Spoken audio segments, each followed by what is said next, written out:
Thanks for joining us, Paul. Humiliating defeat against Liverpool.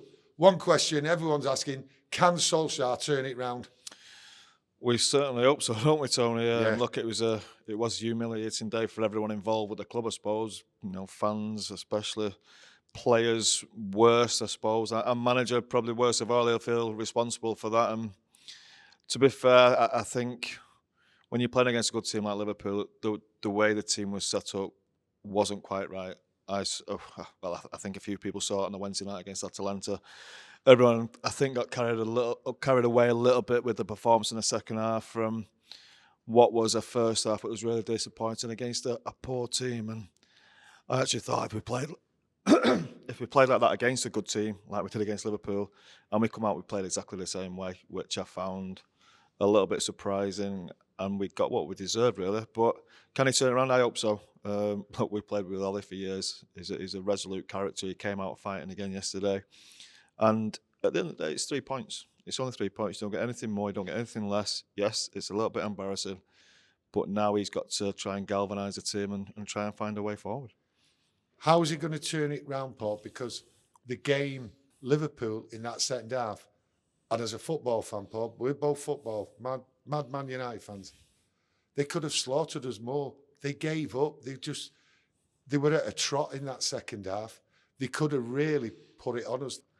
Look, I think we've got the players. I think we've got the talent in the squad. Yesterday, yeah, you could say the gap was massive, but I think it was the way the team was set up. If you can set the team up in a way that isn't as leaky or it gives us much space to these better teams, then I think we'll have a chance, because there's no doubt the talent in forward areas is good. It's world class at times. You think of Cristiano, brilliant goal scorer. We've got young Mason, Marcus, Martial coming back. There's some real talent in that squad. They just need to get the defensive side right. And we know this team will score goals, but more importantly, they've got to stop conceding chances and stop conceding goals. I think the next 3 games are the most important games. Man City, Tottenham and Atalanta. You should be given time, and the players should also be given the time. Yeah.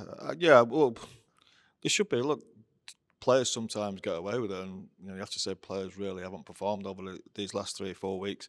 Okay, the manager will bear the brunt of it, of course he will, and it's up to him to turn it round. As you say, fixtures probably aren't as friendly as you would have liked. No. Tottenham away, Atalanta away, City at home. But look, as I said before, it's 3 points, disastrous day, but they've got to fight back now.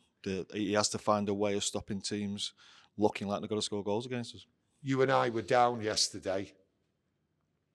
Can you and I get up to cheer them on, Paul? Because it's got to come. We will do. Look, it's disappointing. Last night, of course, is today. Couple of days, the players will be hurting as well. The manager will be devastated for these next 2 or 3 days. But you've got to get over it. There's nothing you can do. You've got to look forward. Look forward to Tottenham. And Tottenham, to be fair, they're not a great team, but it's going to be a difficult place to go with the form we're in. Well, let's hope they turn it round, Paul, because that canal looks inviting. It did last night, and I don't want to be going in it.